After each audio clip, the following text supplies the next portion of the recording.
The lead mask mystery. Real case that still has no answers. The year is 1966, a time of big changes and uncertainty all over the world. But in a quiet corner of Brazil, on August 20th, something truly strange was about to happen. That day, a young boy, wandering the slopes of Vintem Hill in Niterói, Brazil, stumbled upon a scene that would forever be written into the books of unsolved mysteries. He found two bodies. The people who had passed away were wearing formal business suits, which was unusual clothing for such a faraway place. Their clothes were perfect, almost neatly arranged. But the weirdest thing was the lead masks, carefully placed over their eyes. These weren't things made in a factory. They looked like they were made by hand. This strange and unsettling discovery started one of the most puzzling mysteries in South American history, a case that still confuses investigators and curious people alike. It became known as the lead masks case. The first investigations didn't show any signs of violence, no struggle, and no clear reason for death. The scene didn't give any immediate clues. The way the bodies were placed and the masks made some people think the scene looked like some kind of ritual. Adding to the mystery, the men lay side by side, as if they were resting peacefully.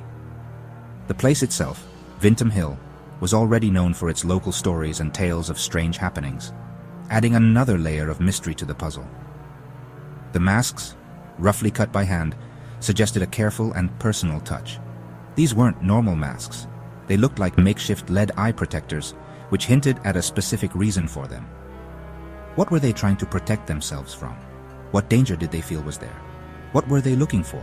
What heavenly event, or maybe something much more earthly, were they waiting for? The strange nature of the case quickly got national attention, taking over headlines and causing a lot of guesses. Vintem Hill, once a relatively unknown landmark, became a chilling symbol of mystery, fear, and the unexplained. And so began a story that even decades later remains unsolved, a haunting puzzle that continues to defy all explanation. The bodies were carefully placed, like they were part of a spooky play. Every little thing seemed planned, making a creepy feeling that confused the investigators. They were wearing raincoats, even though there was no sign of rain at the place. This confusing detail made people wonder why they were wearing them and what it meant. They were surrounded by objects, things that didn't seem to go together, but when put together, they made an even bigger mystery. Every object was looked at very closely for clues. There was an empty water bottle, with no labels or special marks, like no one knew where it came from. What was in it? Who drank it? These questions kept coming up in the detectives' minds.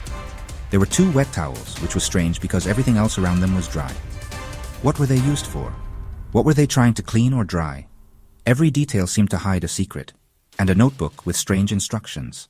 A notebook that seemed to be the key to solving the mystery, but its words were unclear and hard to understand. The note said, a mysterious message that seemed to be the only guide in this confusing maze. 4:30, be at the marked spot. 6:30, swallow capsules. A spooky command that made it sound like a ritual or a dangerous experiment. After the effect, protect the metals. A strange instruction that hinted at an unseen danger or a hidden quality of the metals. Wait for the mask signal. A final sentence that brought up images of secret groups and hidden ceremonies. There were no signs of a struggle, which made it seem like the victims had either worked with someone or were caught off guard. And no clear cause of death. The lack of visible wounds or injuries made the investigation even harder. The autopsy, which was delayed, couldn't say for sure if the capsules played a part in their deaths. The makeup and effects of the capsules were still a mystery. The bodies were very decomposed, made worse by the weather, which stopped a full and reliable toxicology test.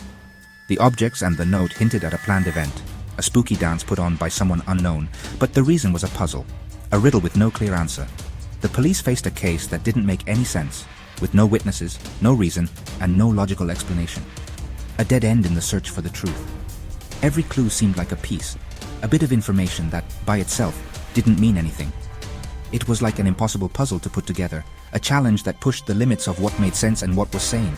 The mystery only got deeper, pulling everyone into a swirl of unanswered questions.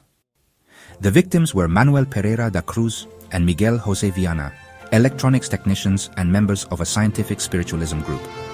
They were family men, known for their interest in the paranormal and technology. They told their families they were going to Sao Paulo, but they traveled to Niterói. They were last seen buying water, nervous and in a hurry. It's rumored They were trying to contact spirits or even aliens. The money they had disappeared, adding suspicion of robbery or payment for a ritual. Were they victims of their own strange search or of someone else? Their fate on Vintim Hill remains a mystery. This case is full of things that don't make sense. There was no clear cause of death. The autopsy couldn't tell us anything because it was done too late. Witnesses said they saw a UFO over the hill the night they died. The lead masks, maybe to protect from radiation or as part of a special ceremony, only covered their eyes and weren't even tied on. The note talked about protecting metals and waiting for the mask's signal. Words no one has been able to figure out. Was it for physical safety? Something symbolic, or both? Every part of the case seems to have a reason, but nothing quite fits together. The mystery is still unsolved. With no solid proof to back up an official story of what happened, people's imaginations went wild. All sorts of ideas popped up, from the craziest ones to those trying to find a logical reason for what couldn't be explained. The lack of real information just made the mystery around the case even bigger. Some folks think they were trying to talk to aliens, looking for a connection with beings from other worlds. This idea comes from how strange everything was, and how there's no good earthly explanation. Using the mask to stay safe from UFO radiation, a big step for a close encounter of the third kind. The masks make this idea feel even more careful and dangerous. Others suggest it was a secret ritual, a hidden ceremony for reasons we don't know. This idea fits with the mysterious feel of the place and the chance that there were secret symbols. Or a deadly trick, a bad plan that went very wrong. In this idea, the victims were fooled and led to their end under false promises. Where the capsules were drugs that made you see things, used to change what you saw and thought was real. This idea brings up the chance that those involved were high on drugs. And the missing money was the payment, the reward for playing this risky game. The missing cash points to money being a reason behind what happened. Some people think it was a ritual suicide, a group act with a deep spiritual meaning. This idea considers that the victims might have wanted to die together, trying to go to another dimension, to get away from everyday life and reach a higher level of being. Wanting to go beyond might have been why they did what they did. Another idea points to a science experiment that failed, research that got out of hand with sad results. The secrecy around the case could be because the experiment was top secret. Connected to energy or weather events, an attempt to control nature's power with unexpected outcomes. This idea suggests the victims might have been part of cutting-edge science research. No single idea explains everything.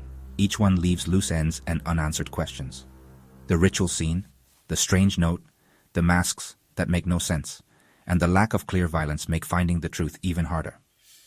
The case goes against what we know about logic and science, like a puzzle that just won't be solved by reason. Each idea brings up more questions than answers, making the mystery deeper and making it harder to ever truly understand. The puzzle stays, daring investigators and curious folks to figure out its secrets. The police investigation was a failure from the start. The delay in finding them and the autopsy destroyed key evidence. Clues were investigated, witnesses and possible suspects, but nothing concrete came up. The case was reopened and closed several times, with no real progress. There was no clear crime, no evidence of suicide or accident. The police were stuck between the unexplainable and the impossible. The file was archived, and the truth was lost with Manuel and Miguel.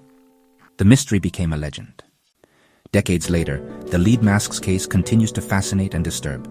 It's a modern myth, a reminder that some mysteries defy all explanation. For the families, it's an open wound. For the public, an irresistible puzzle. The image of the two men with lead masks is unforgettable. Vintim Hill is now a pilgrimage site for those seeking answers. The case forces us to face the limits of what we know. What do you think happened? The mystery continues, sealed behind two lead masks,